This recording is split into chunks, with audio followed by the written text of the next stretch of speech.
Olá, meus irmãos, um bom dia a todos, a graça e a paz do nosso Senhor Jesus Cristo esteja com todos vocês. Iniciamos mais uma aula da nossa escola dominical da Igreja Presbiteriana da Coama. Temos tratado, pela graça de Deus, a respeito da Confissão de Fé de Westminster. Nós já temos estudado, nós temos lido as verdades que estão presentes nela, temos discutido assuntos que são de grande relevância, temos observado um pouco sobre esse documento, que é um documento que nos dá uma série de bases teológicas daquilo que a gente acredita. Nós confessamos essa fé, nós confessamos as verdades que estão presentes na Confissão de Fé de Westminster. E nós já estamos no capítulo 8º, já temos alguns meses nessa nossa empreitada, nessa nossa jornada, e a gente tem tratado no capítulo 8º sobre Cristo, o Mediador. A gente teve um estudo sobre o pacto dado pelo nosso irmão, o presbítero Cauê, nas aulas anteriores. Já estamos na segunda aula a respeito desse capítulo 8º e nós seguiremos então. Nosso texto base, eu convido a você a abrir sua escritura, sua Bíblia em 1 Timóteo capítulo 2, 5 a 6 novamente. Esse foi o texto base da nossa última aula, vai continuar sendo o nosso texto base, tá bem? Diz o seguinte a palavra do Senhor em 1 Timóteo capítulo 2, versos 5 e 6. Peço que você abra, por favor. Diz o seguinte: Porquanto há um só Deus e um só mediador entre Deus e os homens, Cristo Jesus, homem, o qual a si mesmo se deu em resgate por todos, testemunho que se deve prestar em tempos oportunos. Esse é o que diz a palavra do Senhor. Vamos pedir então ao nosso Deus sabedoria e iluminação para que possamos aprender aquilo que a gente vai tratar hoje, tá bem? Amado Deus, Tu és bom, Tu és maravilhoso, Tu és o Pai das luzes, de onde vem toda boa dádiva e todo dom perfeito. Amado Deus, dá-nos a sabedoria para que possamos aprender a verdade, para que essa verdade possa frutificar em nosso coração e que ela redunde em novos frutos, Pai, da nossa vida. Frutos de fé, frutos de obediência, frutos de pregação e anúncio da Tua verdade. É o nosso rogar, no nome de Jesus. Amém. Então, meus irmãos, nós tratamos na última aula sobre já esse assunto, de Cristo o Mediador. A gente está estudando sobre Cristo e sobre sua obra de mediação. E a gente tratou na primeira aula desse capítulo justamente a respeito disso, sobre a pessoa do Redentor, sobre a pessoa do Mediador, o nosso Senhor Jesus Cristo. Nessa aula agora a gente vai focar principalmente na obra de mediação que é executada pelo nosso Senhor Jesus, tá certo? Que é executada pelo Deus homem. A gente tratou bastante sobre isso, sobre Jesus ter uma natureza divina, uma natureza humana em uma única só pessoa. A gente vai tratar bastante sobre as repercussões disso, sobre como isso repercute, sobre como Cristo, o Deus homem, executa essa obra de mediação entre Deus e o homem, que é afirmada, por exemplo, nesse texto que a gente acabou de ler, de 1 Timóteo capítulo 2, tá certo? Então a gente vai estudar basicamente duas coisas sobre como Jesus vai executar essa obra de mediação. A gente vai estudar sobre o seu ofício de mediação com as funções de profeta, sacerdote e rei, certo? E a gente vai estudar também sobre como Cristo executa a sua obra de mediação em seus estados de humilhação e estado de exaltação, tá certo? São dois assuntos bem relevantes no âmbito da teologia sistemática, no âmbito da teologia, no âmbito das escrituras sagradas igualmente, e a gente vai tratar disso agora sem maiores delongas, tá bem? Então convido você também a buscar agora, pegue aí sua confissão de fé, abra aí na internet, por onde você esteja acompanhando, a Confissão de Fé de Westminster, desça lá para o capítulo 8º da Confissão de Fé e passe então para o primeiro parágrafo, tá bem? A gente vai tratar sobre isso agora. Vocês lembram que a gente tratou sobre o segundo parágrafo na aula passada, A gente deu uma invertidinha na ordem. Agora a gente vai voltar para a ordem original, lendo o primeiro parágrafo, a primeira seção. Ela diz o seguinte, acompanhe comigo. Aprove a Deus, em seu eterno propósito, escolher e ordenar o Senhor Jesus, seu Filho unigênito, para ser o mediador entre Deus e o homem, o profeta, sacerdote e rei, o cabeça e salvador de sua igreja, o herdeiro de todas as coisas e o juiz do mundo. E deu-lhe desde toda a eternidade um povo para ser sua semente e para, no tempo devido, ser por ele remido, chamado, justificado, santificado e glorificado. Tá certo? É isso que diz a confissão de fé. Vamos agora expandir esse texto, vamos agora estudar as verdades que estão colocadas aqui na seção 1, tá bem? Bem, como a gente já aprendeu nas últimas aulas, o nosso Deus, desde a eternidade, ele firmou um pacto com o seu Filho. Deus Pai firmou um pacto com Deus, o Filho, e também com o Espírito Santo, mas a gente vai tratar agora mais especificamente sobre a atuação do Filho nesse pacto. E esse pacto era baseado não mais em obras, mas baseado na graça, certo? É um pacto que envolvia também o povo que seria dado ao Filho, ou seja, os homens a quem Deus elegeu. A gente já tratou isso também nas últimas aulas. Então a gente vê que houve um pacto desde a eternidade, celebrado entre Deus Pai e Deus Filho, com base na graça, no qual o Pai deu ao Filho um povo para ser a sua família e prometeu a salvação dessa família como recompensa ao Filho. Em decorrência da obediência do Filho, seria dado esse povo a ele como recompensa, tá certo? E a salvação desse povo, o Filho se empenhou para efetuar, sofrendo tudo quanto se fez necessário a esse fim. Então a gente vê que teve um pacto que envolvia essas partes, né? Deus, o homem, e havia um mediador entre Deus e o homem, que era o nosso Senhor Jesus. Jesus, então, ele funcionou como o mediador desse pacto, como aquele que vai mediar a relação entre as duas partes que estão, no caso, que estavam rompidas, né? A gente lembra que com o pecado houve uma separação entre Deus e o homem. E o mediador, nosso Senhor Jesus Cristo, trabalhou, na verdade, para que essa separação fosse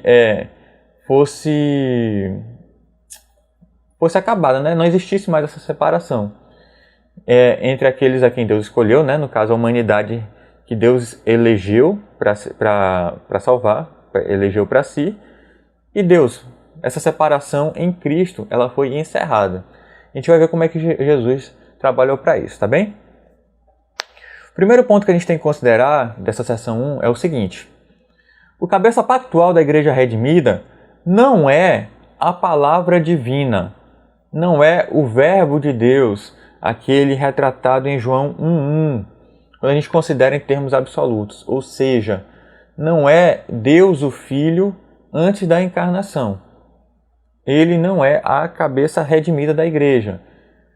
O mediador entre Deus e os homens e a cabeça pactual da igreja redimida não é apenas Jesus antes de encarnar, mas é o Deus homem encarnado.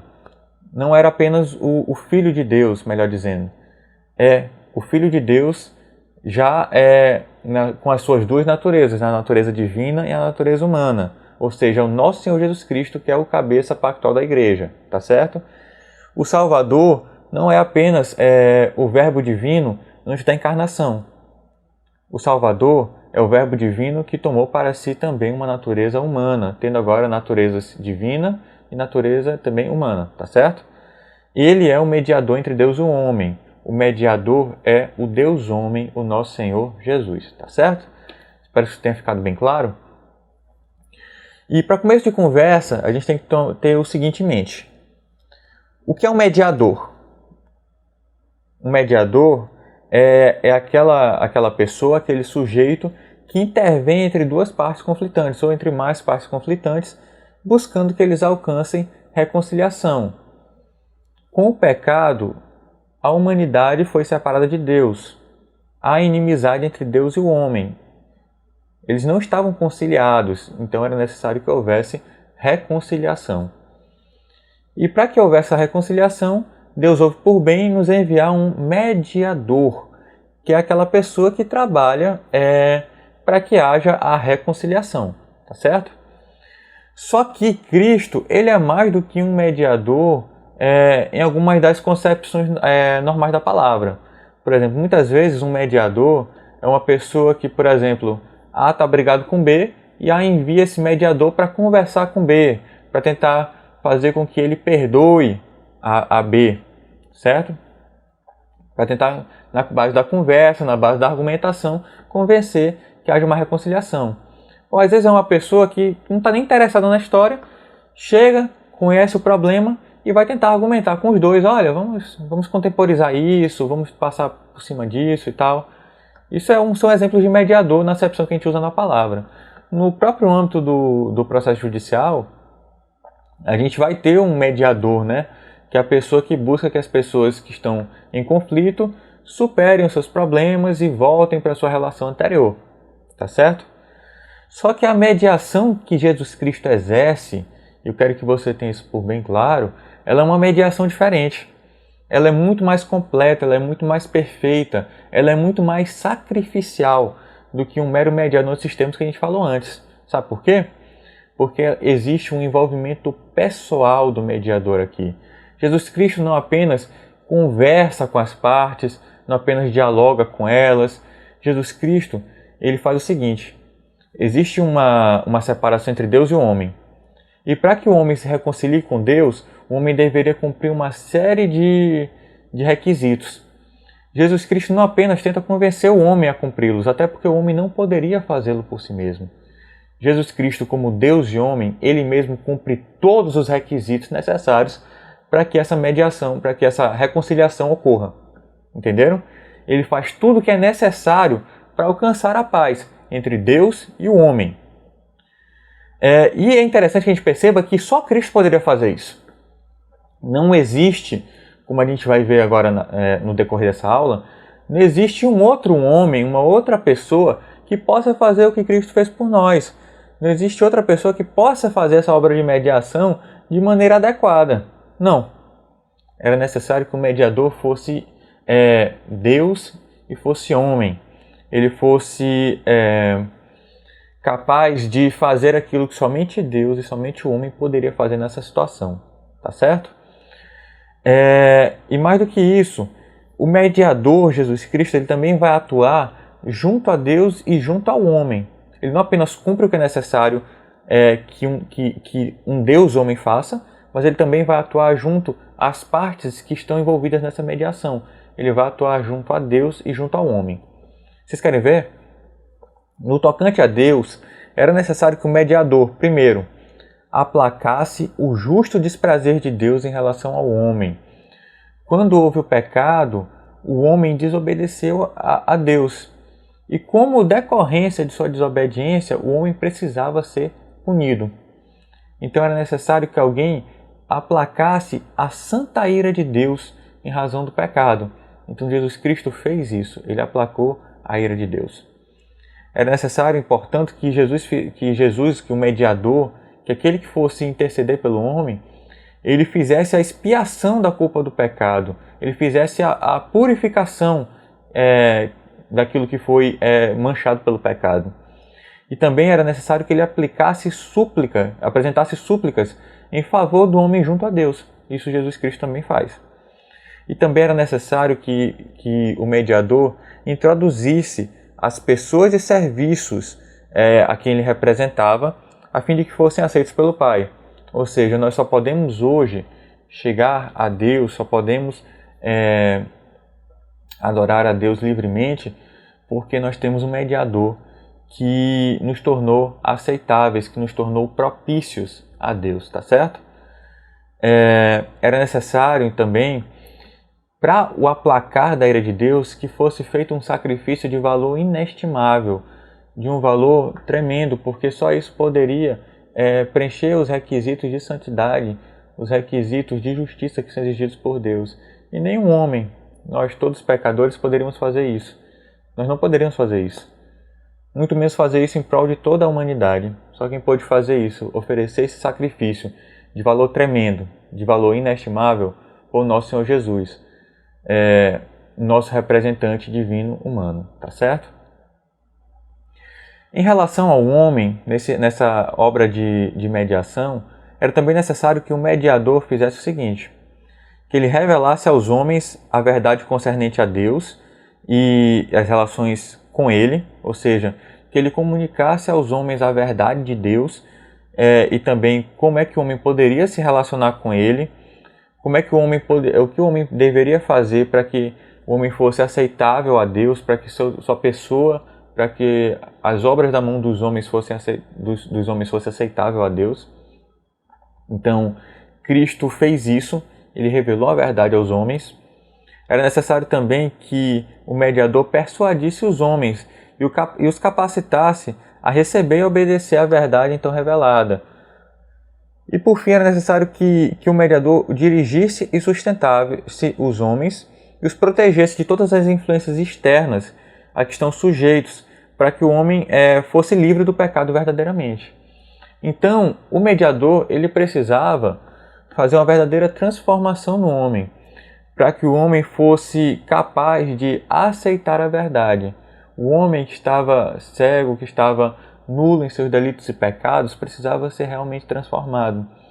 E quem pôde fazer essa obra de transformação, quem pôde atuar junto ao homem para que ele fosse propício a Deus, para que ele fosse apto a chegar a Deus, foi justamente o nosso mediador, o nosso Redentor, o Senhor Jesus Cristo, certo? Além disso, a gente tem que observar no trabalho de mediação de Cristo, na sua obra de mediação, o seguinte: o seu ofício de mediador, ele envolve 3 grandes funções. Há um único ofício com 3 grandes funções. O ofício é o ofício de mediador, o ofício medianeiro. E tudo aquilo que está incluído nesse ofício de mediador pode ser remetido às 3 funções que o mediador, Senhor Jesus Cristo, exerce. Quais são essas 3 funções? Profeta, sacerdote e rei, certo? O nosso mediador, ele é profeta, sacerdote e rei. Tudo bem? Cristo se desincumbiu bem de todas essas funções. Ele cumpriu isso plenamente. Ele exerceu adequadamente, devidamente, perfeitamente todas essas funções, tanto em seu estado de humilhação, quanto em seu estado de exaltação. Tá certo? E mais, todas essas funções são inerentemente inseridas no ofício de mediação do Senhor Jesus Cristo. Ou seja, para que Jesus pudesse cumprir bem o seu trabalho de reconciliação entre Deus e o homem, era necessário que ele exercesse essas 3 funções. Elas são inerentes ao seu trabalho. Era necessário que Jesus cumprisse isso tudo bem. E essas funções, elas não são apenas contidas no ofício, mas elas são todas entre si relacionadas. Elas são imbrincadas umas com as outras. Então, quando Jesus ensina, ele é um profeta que é sacerdotal e real. Quando ele oferece sacrifício ou intercessão pelo pecado, ele é um sacerdote que é profético e real. E por fim, quando ele reina, exercendo soberania, ele é sempre um rei, profético e sacerdotal. Então Jesus Cristo ele exerce o tempo todo. Em tudo que ele faz, ele é isso, profeta, sacerdote e rei. O tempo todo em que ele está exercendo sua obra de mediação, ele exerce essas 3 funções. Beleza? Tendo isso em vista, a gente vai examinar então mais detidamente cada uma dessas funções que é exercida pelo Senhor Jesus. Tá certo? Primeiro, Cristo é profeta. Um profeta, por definição, é alguém que anuncia. Profeta é alguém que anuncia. Nas Escrituras Sagradas, a gente vai ver que um profeta é alguém enviado por Deus para levar a outra pessoa o conhecimento da vontade divina. Então, Deus, ele envia os seus profetas para que a sua verdade, para que a sua vontade seja conhecida pelos homens, pelos destinatários de sua mensagem, tá certo? Como exemplos de profetas, a gente tem Moisés, temos Elias, temos Isaías, temos João Batista também, entre tantos homens que foram enviados por Deus e que foram por ele inspirados. Cristo, por certo, encaixa-se no conceito de profeta, já que ele trouxe aos homens o conhecimento da verdade e da vontade divina. Então, Cristo tem os requisitos para ser profeta? Sim, pode marcar, Cristo tem. Só que tem algo a mais, tem um plus. Cristo, ele é maior do que todos os outros profetas, visto que ele não apenas anuncia a verdade. Como a gente sabe, Cristo é a verdade. Ele é a palavra de Deus encarnada e pessoal. Ele esteve no seio do Pai. Ele conhece o Pai como só o Filho pode conhecer. Então Cristo não é apenas quem revela a Deus e quem revela a vontade de Deus. Ele é mais do que isso. Ele também é o Deus que é revelado. Ele é a fonte original da revelação. Ele é a fonte da revelação que os profetas trazem para os seres humanos. Tá certo? Todos os outros profetas são fluxos, são decorrentes daquilo que é o nosso Senhor Jesus. De quem é o nosso Senhor Jesus, tá certo? O Catecismo Maior de Westminster, ele vai tratar em sua pergunta 43 sobre o modo como é exercida essa função profética de Cristo. Peço que você acompanhe a minha leitura. Diz o Catecismo: ele exerce o ofício de profeta, revelando à Igreja, em todos os tempos, por seu Espírito e por sua palavra, por diversos modos de administração, toda a vontade de Deus, em todas as coisas concernentes à sua edificação e salvação. Então, Cristo ele exerce o ofício de profeta, revelando a Igreja em todos os tempos, ou seja, em todos os tempos Cristo revelou a verdade à sua Igreja, quer seja por meio do seu Espírito, quer seja por meio da sua palavra, das Sagradas Escrituras, de várias formas de administração. Ele revela toda a vontade de Deus, que Deus quer que os homens conheçam, em todas as coisas que são relacionadas à edificação do corpo de Cristo e à salvação do seu povo. Tudo bem? Vamos agora para provas bíblicas de que Cristo é profeta. Primeiro ponto. As Escrituras Sagradas chamam a Cristo explicitamente de profeta. Você pode ver isso, por exemplo, em Hebreus 1, versos de 1 a 2. Fala o seguinte a palavra de Deus: havendo Deus outrora falado muitas vezes e de muitas maneiras aos pais pelos profetas, nestes últimos dias nos falou pelo Filho, a quem constituiu o herdeiro de todas as coisas, pelo qual também fez o universo. Tá certo? Então Deus nos falou por meio de seu Filho. Tá certo? A gente também sabe que Cristo é profeta pelo seguinte: porque as Escrituras Sagradas ensinam que Cristo executou as funções de profeta antes mesmo da encarnação. Ou seja, antes de se tornar Deus homem, quando ainda era apenas divino, o Senhor Jesus Cristo já exercia a sua função profética. Vejamos, por exemplo, em 1 Pedro, capítulo 1, leremos os versos 10 e 11. Diz o seguinte a palavra do Senhor: foi a respeito dessa salvação que os profetas indagaram e inquiriram, os quais profetizaram acerca da graça a vós outros destinada, investigando atentamente qual a ocasião ou quais as circunstâncias oportunas indicadas pelo Espírito de Cristo que neles estava, ao dar de antemão testemunho sobre os sofrimentos referentes a Cristo e sobre as glórias que os seguiriam. Ou seja, o Espírito de Cristo já estava nos profetas que antecederam a Cristo, falando sobre a obra do Senhor Jesus. Então Cristo, já antes de sua encarnação, ele já falava, ele já profetizava sobre aquilo que seria feito, tá certo? E a gente também sabe que Cristo exerceu a sua função de profeta depois de sua encarnação, porque a Bíblia também o fala. A gente vê isso, por exemplo, em João 6,68, que diz o seguinte: respondeu-lhe Simão Pedro: Senhor, para quem iremos? Tu tens as palavras da vida eterna. Ou seja, Cristo falava as palavras da vida. Somente de Cristo é que vêm essas palavras da vida, porque Ele é que fala delas. Ele foi o mensageiro escolhido por Deus para falar, tanto Ele pessoalmente, quanto para falar também sobre... falar aos seus profetas, para que os outros profetas também falassem sobre isso. Tá certo? Então, a gente tem que Cristo é profeta, está bem provado nas Escrituras, tá bem? E a gente vê então que sendo profeta, Cristo, ele revela a vontade de Deus e ele também se revela como o nosso mediador, tá certo? Cristo também é sacerdote. Um sacerdote nas Escrituras é quem? É alguém que é tomado dentre os homens para comparecer diante de Deus e discutir em favor dos homens, a fim de com isso fazer propiciação e intercessão, certo? Então o sacerdote ele é tomado dentre os homens para comparecer diante de Deus. É essencial então ao sacerdote que ele seja o quê? Primeiro, escolhido para representar os homens perante Deus. A gente vai ver, por exemplo, Arão. Arão era o sacerdote, né?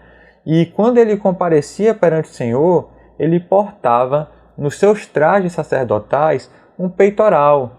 E nesse peitoral tinha o nome de todas as 12 tribos de Israel. Ou seja, quando ele estava em sua obra sacerdotal, em sua obra de intercessão junto a Deus, ele carregava um peitoral representando todo o povo de Deus, todo o povo de Israel. Tá certo? Além disso, o sacerdote deve ser escolhido por Deus como preferência especial e propriedade dele.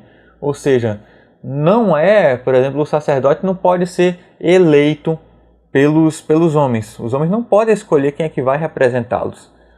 Quem escolhe o sacerdote, quem escolhe quem vai comparecer perante Deus é o próprio Deus. Deus, por exemplo, escolheu que os sacerdotes seriam da tribo de Levi. A tribo de Levi foi uma tribo separada por Deus para ele. E somente dele é que Deus escolheu os sacerdotes para virem de lá. Tá certo? Então, é necessário que o sacerdote fosse escolhido por Deus. Além disso, o sacerdote deve ser santo e consagrado ao Senhor. Então, o sacerdote não pode viver de qualquer maneira, ele deve viver de uma maneira consagrada a Deus. E ele deve ter o direito também de tanto se aproximar do Senhor, quanto de trazer a sua presença, trazendo sacrifícios e intercessões. Então, o sacerdote ele se aproximava de Deus, ele tinha o direito disso, se aproximar. A gente lembra que o sumo sacerdote era quem era habilitado a comparecer lá no Santo dos Santos, na época do tabernáculo e também na época do Templo de Israel. E ele trazia sacrifícios e intercessões. E mais do que isso, o sacerdote deve ter em mãos um sacrifício que seja aceitável para oferecer a Deus. O sacerdote não poderia oferecer qualquer coisa a Deus. Deus ele deu de maneira bem clara na sua lei, a gente vê isso bem claro no Pentateuco, que Deus dava todas as especificações de quais eram os sacrifícios que eram aceitáveis a Ele, e quais os sacrifícios que poderiam ser levados a Ele para fins de propiciação, para fins de expiação também. E Cristo, ele era um genuíno sacerdote, porque tanto ele cumpria todos esses requisitos que a gente viu, tanto ele foi escolhido por Deus para representar os homens, quanto também ele era santo e consagrado a Deus, mais do que qualquer outro sacerdote. Ele também pôde se aproximar de Deus, do Pai, certo? E ele tinha nas suas mãos o sacrifício que era aceitável para oferecer a Deus. Ele ofereceu-se a si mesmo como sacrifício. Ele mesmo foi o cordeiro que foi imolado em favor do seu povo. E é um sacrifício de valor inestimável. É um sacrifício que não encontra par. Todos os outros sacrifícios que foram oferecidos antes, mesmo os animais mais puros que haviam, mesmo aqueles animais mais sem defeitos que haviam, eles eram apenas sombras, eram apenas representações imperfeitas que apenas apontavam para o verdadeiro Cordeiro de Deus, para o Cordeiro de valor inestimável, que é o nosso Senhor Jesus Cristo, tá bem? Existem várias provas bíblicas de que Cristo é sacerdote. Primeiro de tudo, a gente vê em Hebreus 4,15 que ele se fez homem com esse propósito, como a gente vai ver então em Hebreus 4,15. Ele também foi escolhido por Deus como foi Arão. Assim como Arão foi escolhido por Deus, Cristo também foi escolhido por Deus. Deus é que designou o mediador entre Deus e os homens. E Cristo era perfeitamente santo e tinha acesso imediato ao Pai. A gente vai ver também que o Antigo Testamento declara em Zacarias 6,13 que ele é sacerdote. A gente vê isso também no Novo Testamento, quando a gente vê, por exemplo, em Efésios 5,2 e em Hebreus 9,26. Você pode ir anotando as referências. E Cristo também nos faz intercessão por nós e ele vive eternamente para interceder. Nesse sentido, eu quero que você acompanhe Romanos 8,34. Fala o seguinte: quem os condenará? É Cristo Jesus quem morreu, ou antes quem ressuscitou, o qual está à direita de Deus e também intercede por nós. Cristo está intercedendo por nós nesse momento. A gente vê isso também em Hebreus 7,25, que diz o seguinte: por isso também pode salvar totalmente os que por ele se chegam a Deus, vivendo sempre para interceder por eles. Cristo vive sempre para interceder pelo seu povo, tá bem? Outro ponto interessante é que o sacerdócio de Cristo ele é apontado como sendo da ordem de Arão, visto que os sacerdotes dessa ordem são apenas tipos do sacerdócio perfeito de Cristo. Eles apenas eram sombras representativas, eles apenas apontavam para quem seria o sacerdote definitivo, tá certo? Isso também nos mostra as limitações do sacerdócio humano, por vários motivos. Primeiro, porque os sacerdotes humanos não tinham a mesma dignidade e excelência de Jesus. O sacrifício que eles ofereciam tinha valor finito, eles precisavam estar renovando continuamente os sacrifícios, ao passo que o sacrifício de Cristo foi oferecido uma única vez definitiva, não precisou ser repetido, não precisa ser repetido, certo? Também pelo modo de consagração, Cristo era muito mais consagrado do que qualquer um deles, porque Cristo nunca pecou. Cristo, diferentemente dos sacerdotes araônicos, né, que o antecederam, eles haviam uma sucessão de sacerdotes, porque eles morriam, porque eles eram imperfeitos e tudo mais, mas Cristo não. Ele foi o único sacerdote que exerceu de forma definitiva esse sacerdócio. Ele era também ministro de um tabernáculo superior e mais perfeito. E mais do que isso, ele era um sacerdote que era real e profético. A gente vê, por exemplo, que os sacerdotes vinham da linhagem da tribo de Levi. E o rei, o primeiro rei de Israel foi Saul, né? Ele era da tribo de Benjamim. E depois disso, todos os reis de Israel vieram da linhagem de... Todos os reis legítimos, né, de Israel vieram da linhagem de Davi. Houve um pacto entre Deus e Davi. A rainha Atalia, por exemplo, que era mãe acho que de Acasias, ela reinou por um tempo em Israel, mas só que de uma forma de usurpação, né? Ela ficou no lugar do rei que era para ser o rei Joás e só depois ela foi deposta, né? Mas o que acontece é isso. Os reis eram de uma tribo e os sacerdotes eram de outra. Isso a gente vê na história de Israel. Mas Jesus Cristo ele era da tribo de Judá, em sua humanidade, mas ele também era da linhagem sacerdotal de Arão. Então ele uniu em uma só pessoa as funções de sacerdote, profeta e rei. Além disso, Cristo não tinha um sacerdócio apenas da ordem de Arão, mas ele também era sacerdote da ordem de Melquisedeque, já que ele era um sacerdote real, que também não teve antecessores e nem sucessores, e porque era um sacerdócio eterno, como a gente vê em Hebreus 7,17. Tu és sacerdote para sempre, segundo a ordem de Melquisedeque. Melquisedeque que é um personagem bíblico que aparece lá em Gênesis, você deve se recordar. Então Cristo também era sacerdote, e um sacerdote único, exercendo uma função sacerdotal para a qual ele era o único qualificado, como Deus, homem. Ele também oferecido um sacrifício, que foi a si mesmo, que era um sacrifício sem par. Tá certo? Então Cristo foi um perfeito sacerdote, um sacerdote muito maior do que aqueles sacerdotes que o antecederam. Tá bem? Todos aqueles sacerdotes da ordem de Arão que o antecederam. Por fim, a gente vê também que Cristo é a cabeça soberana sobre todas as coisas, em relação também à sua igreja. Cristo é a cabeça da sua igreja, tá certo? Cristo, ele é rei. A gente vê isso, por exemplo, em Colossenses 1,18, que diz o seguinte: ele é a cabeça do corpo, da igreja. Ele é o princípio, o primogênito de entre os mortos, para em todas as coisas ter a primazia. Cristo executa o seu ofício de rei de várias maneiras, a gente vai tratar delas agora. Primeiro, Cristo chama do mundo um povo para si, concedendo-lhe ofícios, leis e disciplina, por meio dos quais ele os governa.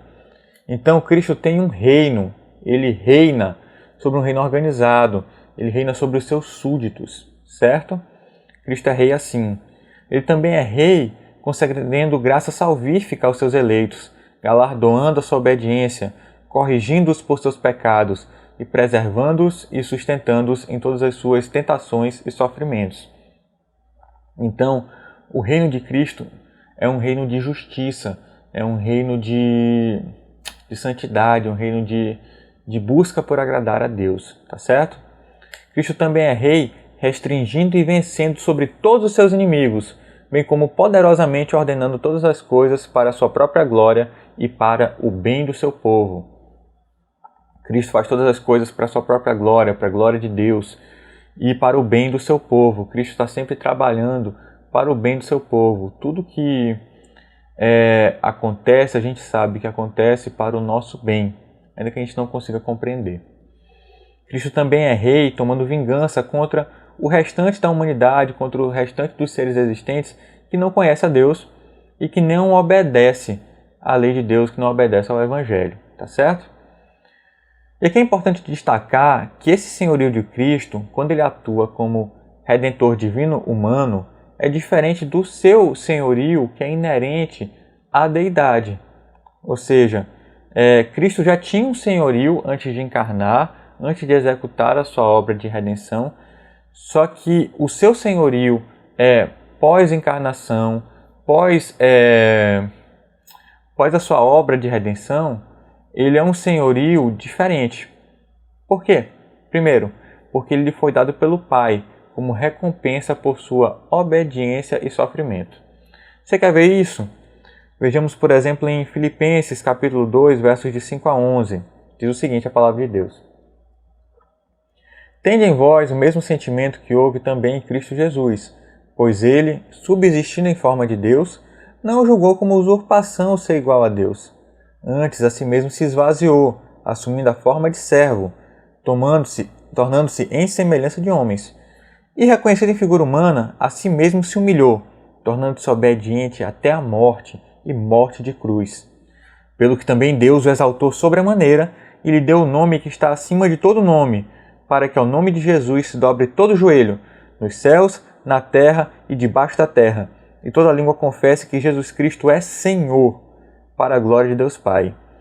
Então Cristo, ele já tinha um senhorio que era inerente a ser Cristo em forma de Deus, a ser Cristo divino. Só que ele agora, como recompensa pela sua obediência, pelo seu sofrimento, pela sua humilhação, Cristo ele recebe do Pai um título que já era seu, mas agora com uma maneira diferente, um senhorio diferente. Cristo agora é Senhor, mas Senhor de uma maneira diferente.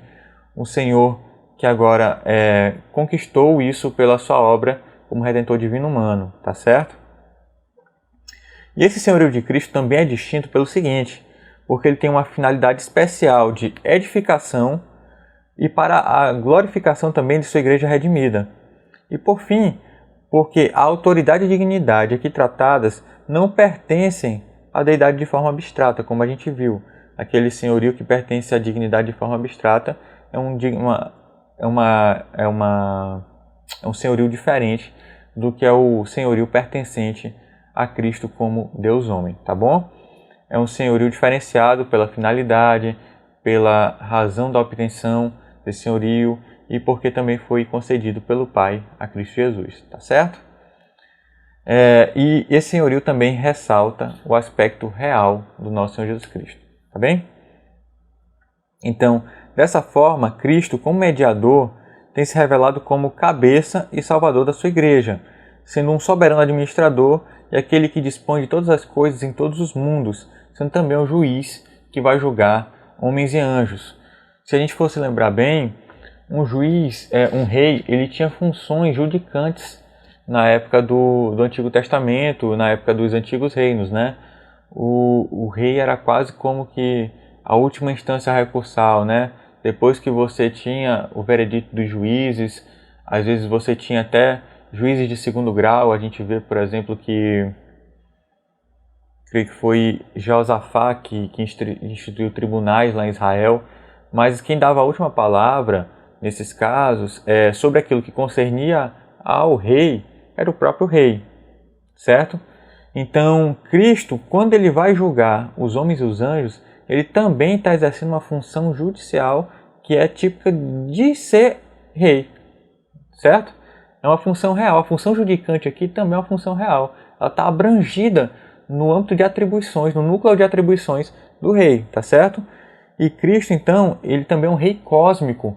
Ele dispõe todas as coisas em todos os mundos. Ele não tem, por exemplo, a sua soberania não é limitada, por exemplo, ao território físico, digamos, de um reino de Israel, como, por exemplo, era o rei Davi. Não, o reinado de Cristo ele é muito maior, ele é muito mais amplo, porque toda autoridade lhe foi dada nos céus e na terra. Ou seja, Cristo é um rei cósmico. Todas as coisas ele faz para o bem da sua igreja e ele tem toda a autoridade, tá certo? Então o reinado de Cristo ele é um reinado ainda superior ao reinado dos reis de Israel. Mesmo aqueles que tiveram mais poder, tiveram mais glória, nenhum deles se compara ao Rei, o Senhor Jesus Cristo, tá bem? E assim a gente encerra a primeira sessão e a gente vai passar agora para a segunda metade da nossa aula. A gente vai tratar agora sobre as sessões 3 e 4 da Confissão de Fé de Westminster, tá bom? Diz a seguinte, a sessão 3, você pode acompanhar aí na sua casa. O Senhor Jesus, em sua natureza humana, unida à divina, foi santificado e, sem medida, ungido com o Espírito Santo, tendo em si todos os tesouros de sabedoria e ciência. Aprove ao Pai que nele habitasse toda a plenitude, a fim de que, sendo santo, inocente, incontaminado e cheio de graça e verdade, estivesse perfeitamente preparado para exercer o ofício de mediador e fiador. Este ofício ele não tomou para si, mas para ele foi chamado pelo Pai, que lhe pôs nas mãos todo o poder e todo o juízo, e lhe ordenou que os exercesse. A seção 4, por sua vez, fala o seguinte. Este ofício o Senhor Jesus empreendeu muito voluntariamente. Para que pudesse exercê-lo, foi feito sujeito à lei, que ele cumpriu perfeitamente. Padeceu imediatamente em sua alma os mais cruéis tormentos, e em seu corpo os mais penosos sofrimentos. Foi crucificado e morreu. Ao terceiro dia, ressuscitou dos mortos, com o mesmo corpo com que tinha padecido. Com esse corpo subiu ao céu, onde está sentado à destra do Pai, fazendo intercessão. De lá voltará no fim do mundo, para julgar os homens e os anjos. Então, nessas duas sessões, a gente vai tratar mais diretamente sobre qual foi a obra que Cristo exerceu, certo? Qual foi a sua obra que, como profeta, sacerdote e rei, ele exerceu. A gente vai ver também que ele exerceu isso tanto em seu estado de humilhação quanto em seu estado de exaltação, tá bem? Bem, a primeira coisa que a gente tem que perceber é a seguinte. Existe um efeito dessa união hipostática sobre a natureza humana de Cristo. A gente viu na aula passada que a união hipostática é essa união entre as duas naturezas do nosso Redentor. A união entre a natureza divina e a natureza humana, certo? Houve um efeito dessa união de uma natureza divina sobre a natureza humana. Isso não significa que a natureza humana foi, digamos assim, consumida pela natureza divina. Isso não significa que a natureza divina tomou conta da natureza humana e a natureza humana deixou de existir. Isso não significa também que a natureza humana tomou a natureza divina e Jesus deixou de ser divino e se tornou apenas humano. Também não significa que as duas naturezas se misturaram. Não. Mas o fato de ter uma união entre essas duas naturezas redundou em uma... não redunda numa deificação da natureza humana, mas significa em uma elevação da humanidade de Cristo a um grau de dignidade, a um grau de exaltação que não encontra par em nenhum outro ser humano. Em nenhuma outra criatura humana, nenhuma outra criatura que tem uma natureza humana, aconteceu isso que aconteceu com Cristo, com essa união. Ou seja, a humanidade de Cristo ela foi elevada, não à divindade, mas a uma humanidade que tem uma excelência moral e intelectual que não encontra par, certo? Então, a pessoa de Cristo, a gente vai ressaltar novamente, ela tem todas as propriedades que são inerentes a uma divindade absoluta, ou seja, uma divindade que que não pode ser elevada, óbvio, porque a divindade ela é perfeita em si.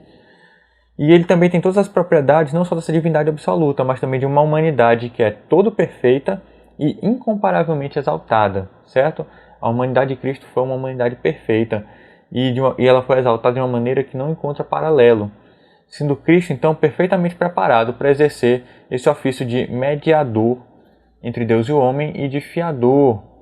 O fiador a gente sabe que é aquela pessoa que dá a garantia do pagamento de um preço por outra pessoa, né? Que vai fazer esse pagamento se a outra pessoa não pagar.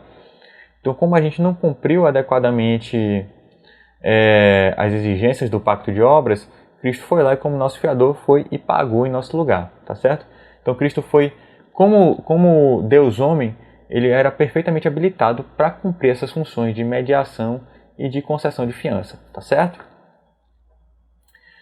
Ressaltamos então mais uma vez, Cristo não exerceu isso como Deus apenas, e não apenas como homem, mas como Deus homem, tá bem? Outro ponto que é relevante, Cristo foi designado para ser mediador pelo Pai. O Pai designou o Filho para ser o mediador, certo? Cristo agiu sob a autoridade de seu Pai. Vocês querem ver isso de uma forma bem clara? Abra sua Bíblia agora, eu vou dar um tempo para você abrir. Em Hebreus capítulo 5, nós vamos ler o capítulo 5 de Hebreus, os versos de 1 a 10, tá certo? A gente vai ver que Cristo foi designado para esse ofício medianeiro pelo Pai. O Pai comissionou, o Pai deu a missão a Cristo, melhor falando, tá certo? Hebreus capítulo 5, versos 1 a 10, creio que deu tempo de todos abrirem, diz o seguinte, a santa palavra de Deus. Porque todo sumo sacerdote, sendo tomado dentre os homens, é constituído nas coisas concernentes a Deus, a favor dos homens, para oferecer tanto dons como sacrifícios pelos pecados, e é capaz de condoer-se dos ignorantes e dos que erram, pois também ele mesmo está rodeado de fraquezas. E por esta razão deve oferecer sacrifícios pelos pecados, tanto do povo como de si mesmo. Ninguém, pois, toma esta honra para si mesmo, senão quando chamado por Deus, como aconteceu com Arão. Assim também Cristo a si mesmo não se glorificou para se tornar sumo sacerdote, mas o glorificou aquele que lhe disse, Tu és meu filho, eu hoje te gerei. Como em outro lugar também diz, Tu és sacerdote para sempre, segundo a ordem de Melquisedeque. Ele, Jesus, nos dias da sua carne, tendo oferecido, com forte clamor e lágrimas, orações e súplicas a quem o podia livrar da morte, e tendo sido ouvido por causa da sua piedade, embora sendo filho, aprendeu a obediência pelas coisas que sofreu, e tendo sido aperfeiçoado, tornou-se o autor da salvação eterna para todos os que lhe obedecem, tendo sido nomeado por Deus sumo sacerdote, segundo a ordem de Melquisedeque. Ou seja, Deus nomeou o nosso Senhor Jesus Cristo para o exercício de seu ofício medianeiro, certo? Como todos os sacerdotes, como a gente já viu ainda agorinha, são nomeados por Deus, são escolhidos por Deus, Cristo também foi, certo? Isso não vai negar que o Filho seja da mesma substância com o Pai, ou seja divino como o Pai é, e que tenha a mesma dignidade e glória. Não. A gente deve ressaltar o seguinte, eu peço que você preste bastante atenção. Dentro da economia do Pacto da Graça, dentro dessa relação que é uma relação intertrinitária, dentro da economia desse Pacto da Graça, em suas relações e obras oficiais, o Deus homem no que concerne a essas relações e obras oficiais que ele vai exercer, certo? Ele é inferior ao Pai, sendo enviado por sua autoridade, agindo por ele, voltando e prestando-lhe contas. Como o Pai é que dá a missão, e como o Filho, o Deus homem, é quem executa a missão, o Filho faz isso no interesse do Pai. Cristo fez isso no interesse de Deus Pai. Então, por isso, e nesse exercício dessa função, dessas funções de mediador, o Cristo o Filho, Deus homem, ele é inferior ao Pai. Ele não é menos Deus, e dentro dessa categoria de ser Deus, ele não é inferior. não existe uma pessoa da Trindade Divina que seja maior, que seja superior a outra, dado que todos são divinos, e como divinos são todos eles perfeitos, certo? Todos eles são absolutamente divinos. Só que dentro desses papéis que são exercidos, dentro desse pacto da graça, dentro dessa relação que existe de redenção, em que o pai envia o filho para cumprir a missão e o filho ele cumpre a missão, nisso daí o filho pode dizer que o pai é maior do que ele, porque ele o enviou, certo? Como, por exemplo, aquele que envia o outro tem o dever de prestar contas a eles da missão que enviou. Então Cristo, ele prestava contas ao Pai. E nisso daí, nesse exercer desses papéis, grifo bem, peço que você tenha isso bem claro, nesse exercício desses papéis, o filho estava subordinado ao pai. Só que ressalto mais uma vez, o filho como pessoa da Trindade, dentro de ser uma pessoa divina, o filho sendo Deus, ele não é inferior ao pai, também não é inferior ao Espírito, e nenhuma das pessoas da Trindade é inferior à outra. Tá certo? Quero que isso fique bem claro. Se você tiver dúvida, por favor, pergunte depois que essa aula se encerrar, para que a gente possa esclarecer, tá bom? Eu quero que isso fique bem claro para você, tá bom? A gente não está pregando aqui uma heresia subordinacionista. A gente está falando sobre o exercício de papéis nessa obra de redenção, tá bem? Outro ponto. Apesar de o Pai ter enviado o Filho, Cristo tomou esse ofício medianeiro e tudo isso que se acha envolvido na execução dessa função de mediador de forma voluntária. Sim, o Filho não foi obrigado a ser o mediador.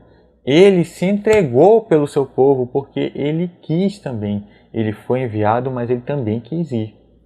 Vocês entendem? Como diz aquela música, O Rei da Glória, que a gente canta de vez em quando, acho que de Guilherme Kerneto, ninguém poderia obrigá-lo, certo? Ele morreu por amor. Ele se entregou, sofreu por amor. Porque ele queria salvar o seu povo. Ele queria salvar aqueles a quem o Pai lhe deu, tá certo? Cristo não poderia ser obrigado a fazer isso, porque ele é verdadeiro Deus. Não tem como se obrigar uma pessoa divina a cumprir qualquer coisa, tá certo? Nada poderia ser imposto a ele. Além disso, se ele não tivesse agido de forma voluntária, se ele tivesse que obedecer e sofrer por obrigação, isso seria uma imposição injusta da lei sobre ele e também não poderia ser vicariamente válido.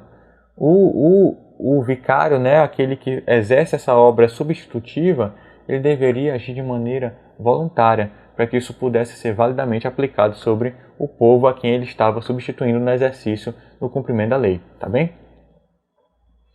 Isso fica claro também, por exemplo, da própria palavra de Deus, não apenas da lógica, mas também do que a palavra de Deus vai afirmar de forma expressa, tá bom?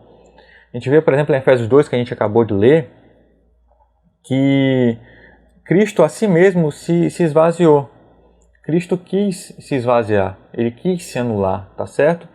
Além disso, a gente vai ver em João 10,18, em que o Jesus, quando ele fala a respeito de sua vida, ele fala que ninguém tira a sua vida dele, mas ele de si mesmo a dá. De si mesmo Cristo deu a sua vida por nós. Ele tinha o poder para dá-la e tinha o poder para tomá-la de volta. Ele se sacrificou por amor, não por uma imposição, tá certo?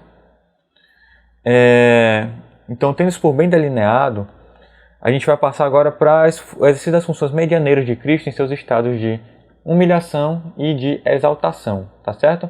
Como é que Cristo exerceu essas funções medianeiras? Como é que isso se deu na prática? Qual foi a obra que ele exerceu de forma prática? Ele exerceu essas funções em seus dois estados, o estado de humilhação e de exaltação. Fernando, o que é esse estado de humilhação? Bem, Berkhoff fala o seguinte em seu sumário de doutrina cristã. Nesse estado, Cristo se despojou da majestade divina, que era sua como soberano do universo. Ele se despojou de sua majestade divina, que já era sua, como a gente falou ainda há pouco, né? Ele já tinha um senhorio como segunda pessoa da Trindade, como Filho de Deus, o Filho. Ele se despojou da majestade divina, que era sua, como soberano do universo, e ele assumiu uma natureza humana, tomando a forma de servo. Ou seja, em seu estado de humilhação, Cristo se despojou de sua majestade divina, que ele já tinha, e assumiu uma natureza humana, tomando a forma de servo.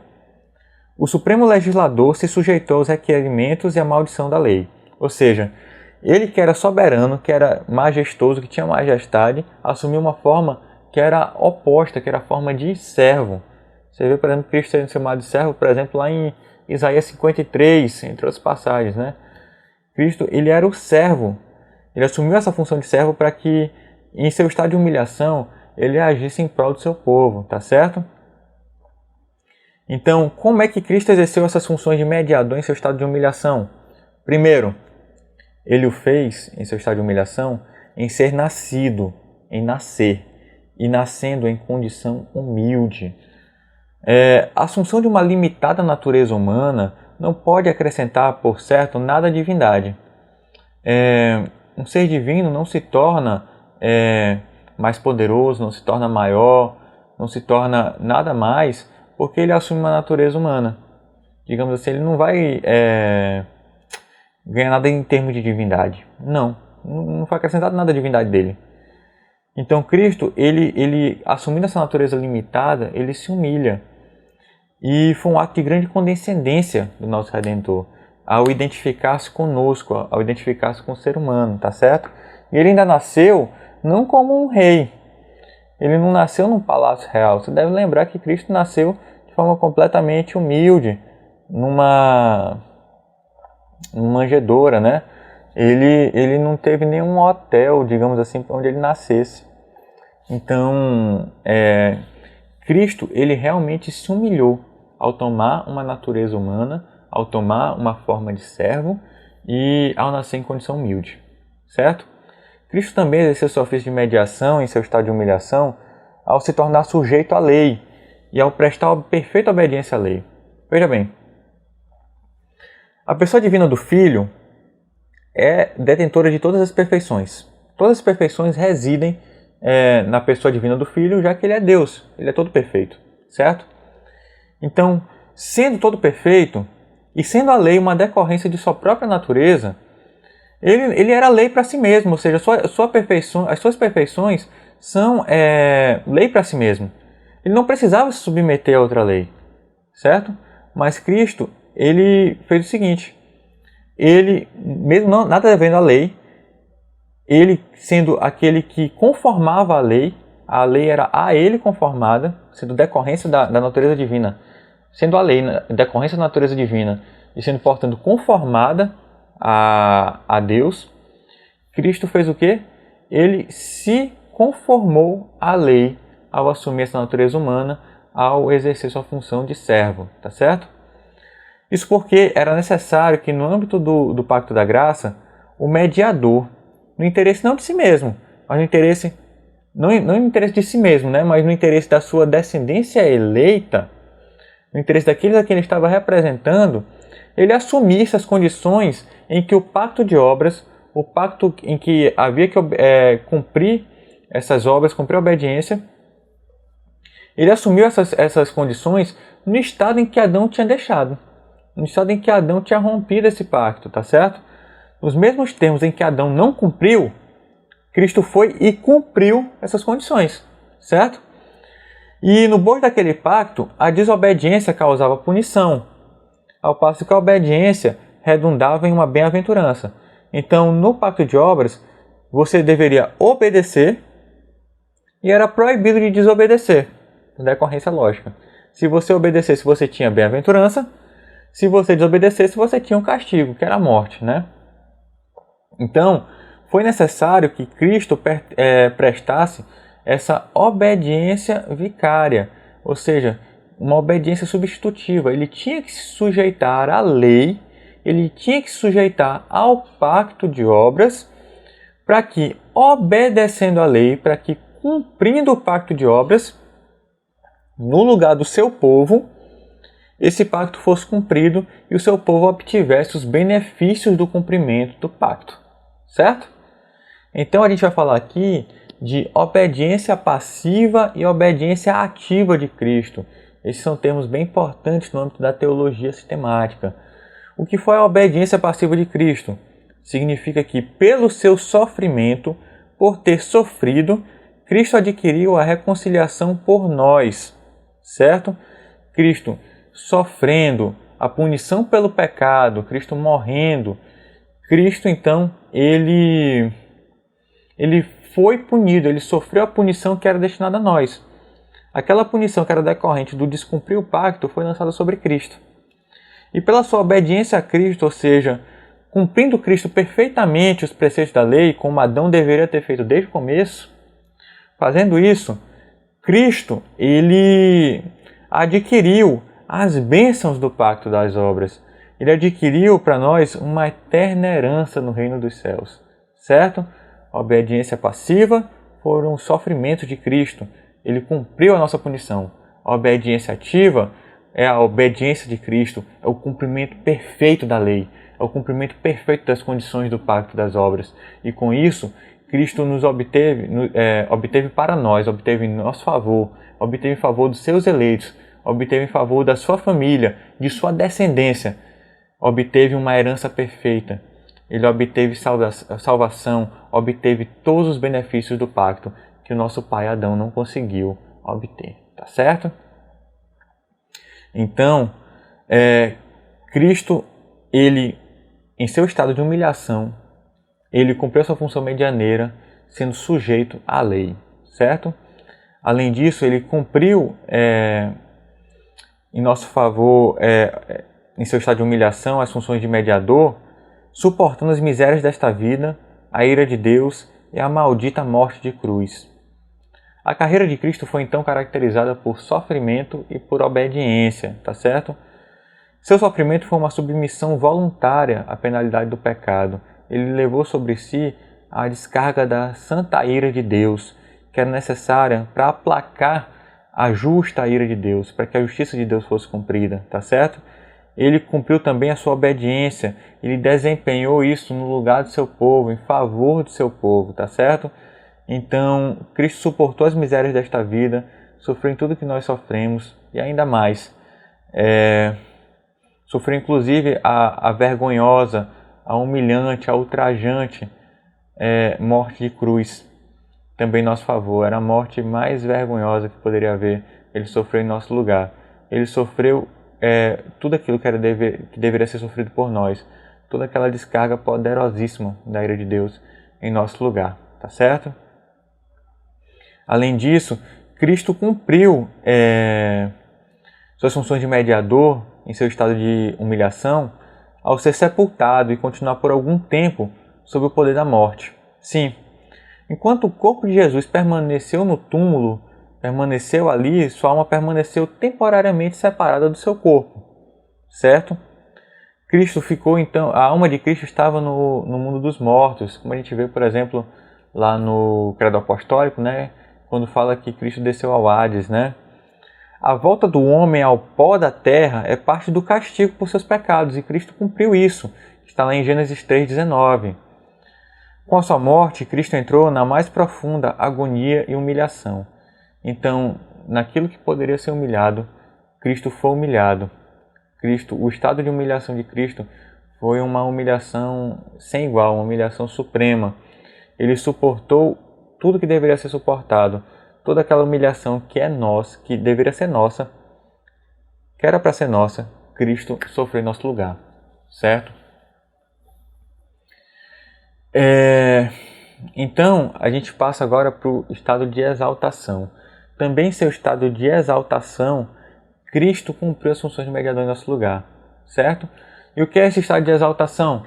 Vamos ver novamente a lição agora, a lição de Berkhof. Ele fala o seguinte: em seu estado de exaltação, Cristo deixou seu estado de submissão à lei, que era típico do estado de humilhação, com obrigação em seu estado de exaltação, Cristo deixou seu estado de submissão à lei, com uma obrigação do pacto, já que ele já havia cumprido o castigo decorrente da lei transgredida pelo homem, e merecido a justiça e a vida eterna para o pecador. Além disso, ele foi coroado com honra e glória, as quais ele mereceu por nós. Certo? Então, no seu estado de humilhação, Cristo deixou aquilo que era típico do estado de humilhação, tá certo? Com a exaltação, ele deixou para trás o seu estado de humilhação. Ele cumpriu aquilo que era a obrigação do pacto, ele cumpriu o castigo que era decorrente da lei transgredida pelo homem. Ele cumpriu o castigo por sua obediência passiva e ele também, pela sua humilhação, ele mereceu a justiça e a vida eterna para o pecador, ou seja, por meio de sua obediência ativa, certo? Além disso, Cristo, em seu estado de exaltação, foi coroado com honra e glória, as quais ele mereceu por nós. Ou seja, Cristo foi exaltado como o Senhor, né? A gente acabou de ler lá em Filipenses 2, como aquele que tem toda a autoridade sobre os céus e a terra, aquele que é rei, aquele que é sacerdote, profeta, de uma forma exaltada, tá certo? Então, em seu estado de exaltação, Cristo fez o seguinte em nosso favor como mediador. Primeiro, ele o fez ao ressuscitar dos mortos no terceiro dia. A morte de Cristo foi predita no Novo e no Antigo Testamento, e tem várias provas bíblicas sobre isso, né? A gente pode ver isso, por exemplo, que Cristo morreu, e isso é uma certeza que é bem claro na Bíblia, porque isso foi testemunhado pelos 11 apóstolos e também por Paulo. Cristo foi visto ressuscitado por 500 irmãos de uma só vez, está bem claro nas Escrituras. Também é testemunhado pelo Espírito Santo, e também pelo fato de que o dia de repouso, que era o sábado, passou agora para o domingo, certo? A cristandade tem o seu dia de descanso, tem o seu dia dedicado mais especialmente ao Senhor, não mais no sábado, mas agora no domingo, tá certo? Isso também é evidenciado pelos milagres operados pelos apóstolos, como a gente vê em Hebreus 2,4, que também apontam para o fato de Cristo ter ressuscitado. Alexander Rod vai apresentar 6 razões pelas quais a ressurreição de Cristo é fundamental no âmbito de sua obra de mediação, tá certo? Primeiro, porque é a garantia para o cumprimento de todas as profecias e promessas de ambos os testamentos, ou seja, a ressurreição de Cristo, esse acontecimento que é totalmente inusitado, esse acontecimento que é totalmente fora do ordinário, né? Ele é a garantia de cumprimento de todas as profecias, tudo aquilo que foi profetizado, tudo aquilo que foi prometido por Deus em ambos os testamentos, tanto no Antigo quanto no Novo, certo? Ela também é fundamental porque ela prova ser Cristo o Filho de Deus, autenticando as reivindicações que o próprio Cristo apresenta várias vezes ao longo do relato de sua vida. Cristo várias vezes falava que ele era o Filho de Deus. E aqueles que não criam nele ficavam completamente, não criam de forma alguma, né? Eles não acreditavam que ele fosse Filho de Deus, mas a sua ressurreição, ela prova isso, tá certo? Ela também foi uma aceitação pública, a sua ressurreição, foi uma aceitação pública pelo Pai da obra medianeira de Cristo, tá certo? Essa obra que foi executada em nosso favor, a gente tem uma prova de que ela foi aceita pelo Pai pelo fato do Filho ter sido ressuscitado. Ela também, a ressurreição de Cristo também é importante porque ela nos mostra que nós temos um advogado junto ao Pai. Aquele que ressuscitou dos mortos, ele hoje também está ao lado de Deus, à destra de Deus, agindo como nosso advogado. Isso também é muito importante, ter esse intercessor, esse advogado plenamente competente agindo em nosso favor. Além disso, é importante a ressurreição porque se Cristo vive, também viveremos nós. Ele é o primogênito, né? Ele é o primeiro. Ele é o primogênito entre os mortos e a sua ressurreição também é a primeira ressurreição eterna, e nós seguiremos sendo os próximos, né? Que vamos seguir ao primogênito. E por isso também a sua ressurreição assegura a nossa, tá certo? Esse é o 6º ponto. Então, em sua ressurreição, em seu estado de exaltação, Cristo, ele cumpre também sua obra medianeira. Cristo também vai cumprir sua obra medianeira em sua ascensão ao céu. Sim, é importante a ascensão ao céu. Cristo subiu ao céu 40 dias depois de sua ressurreição, lá numa parte do Monte das Oliveiras, perante seus apóstolos e provavelmente também de alguns outros discípulos, tá certo? Em sua ascensão, Cristo ele faz o quê? Primeiro, ele triunfa sobre os seus inimigos, certo? Cristo triunfou sobre os seus inimigos por meio da ressurreição, da ascensão. Ele também distribui dons aos seus amigos, a gente vê em Efésios 4, de 8 a 12. E ele completa a sua obra medianeira, sendo o precursor do seu povo, ou seja, ele foi o primeiro a ascender, nós também estaremos com ele. Ele tem preparado morada para o seu povo, tá certo? E ele também, ascendendo aos céus, ele enche o universo com as suas manifestações de poder e de glória, certo? Cristo também exerce sua função medianeira em assentar-se à destra de Deus o Pai. Ao assentar-se à destra de Deus o Pai, Cristo ele também exerce sua função medianeira, já que ele intercede por seu povo. Ele está à destra de Deus o Pai. Ele está ao lado do Pai, intercedendo por nós. Ele também reina sobre todas as coisas no interesse da sua igreja. Cristo ele é o nosso rei, ele é o nosso cabeça, o nosso representante. Ele está agindo por nós com plenos poderes, ele é plenipotenciário, ele pode tudo. Ele está agindo para fazer o melhor pela sua igreja. Não tenha dúvida disso, certo? Essa destra de Deus também denota uma exaltação oficial do mediador, a suprema glória, a suprema felicidade e ao domínio sobre todo nome. De lá, Cristo reina sobre tudo, de maneira cósmica. Ele intercede por seu povo e eficazmente aplica a eles a salvação que ele efetuou por eles quando estava em seu estado de humilhação. Ou seja, aquela salvação que foi conquistada lá no estado de humilhação de Cristo, ele agora, à destra do Pai, ele está aplicando ao povo que foi escolhido pelo Pai antes da fundação do mundo, tá certo? Mais que isso, com a apresentação do seu sangue, com a apresentação do sacrifício que ele ofereceu, Cristo pleiteia a salvação de todos os que estão incluídos em seu pacto. E ele também pleiteia em favor desses que estão incluídos no pacto as bênçãos que são decorrentes, as bem-aventuranças que foram prometidas pela obediência e que foram conquistadas pelo perfeito obedecer de Cristo à lei que o homem estava sujeito, tá certo? Aquele pacto de obras que era um pacto de bem-aventurança em caso de desobediência foi plenamente conquistado por Cristo. Então essas bem-aventuranças Cristo conquistou em favor do seu povo, tá certo? Mais que isso, a intercessão de Cristo é sempre prevalecente e sempre bem-sucedida. Tudo aquilo que Cristo pede ao Pai, o Pai o dá, tá certo?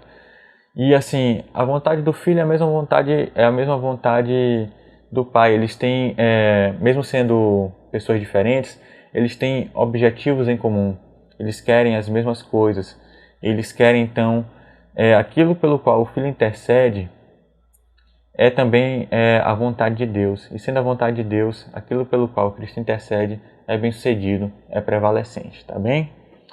Por fim, como a gente já tinha ressaltado, né, o ofício real de Cristo e todo o seu ofício de mediador envolve também a vinda de Jesus para julgar o mundo no último dia.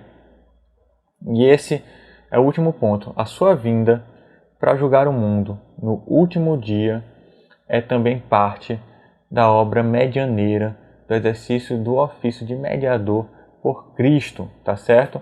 Sendo também isso a vitória final da sua obra redentora. A vitória final da obra de redenção de Cristo reside nisso, em Jesus Cristo vir para julgar o mundo no último dia, tá certo?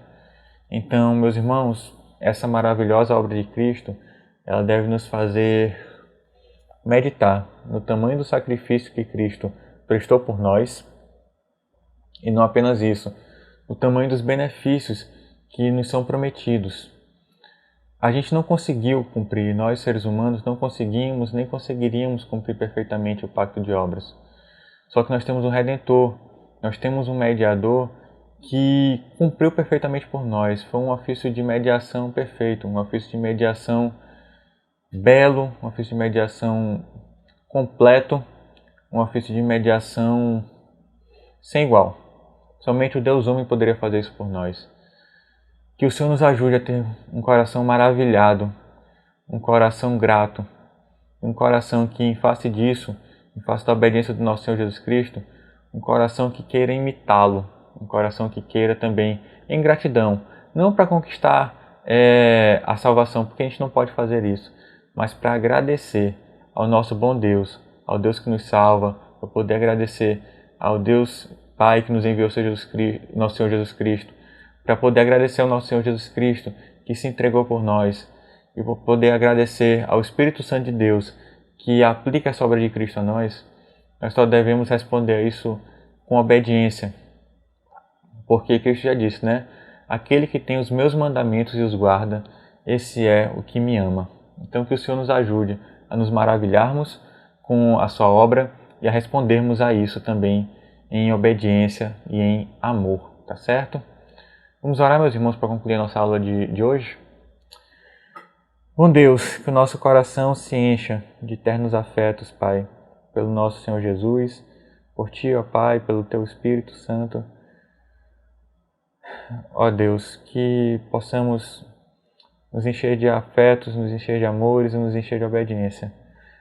Porque somos gratos, Pai, porque Cristo fez uma obra belíssima, fez uma obra perfeita, fez em nosso favor aquilo que nós mesmos não poderíamos fazer. Quão grande amor, quão grande graça, quão grande misericórdia é a do nosso Deus. Seja o Teu nome louvado, Pai, seja o Teu nome exaltado. Nós Te amamos, Pai, porque Tu nos amaste primeiro e somos por isso muito gratos. É em nome de Jesus, Pai, que nós fazemos essa oração, submissa à Tua vontade. Amém, Pai, que assim seja. Então, meus irmãos, é isso, está encerrada a nossa aula. Se Deus quiser, aqueles que podem estar conosco hoje presencialmente, nosso culto, às 5 horas da tarde. E também aqueles que só puderem acompanhar por vídeo, por enquanto, né? Se Deus quiser, em breve estaremos todos juntos. Também teremos a palavra sendo pregada por meio de vídeo aqui também no nosso canal no YouTube, tá certo? Deus abençoe todos vocês. Um bom dia do Senhor a todos.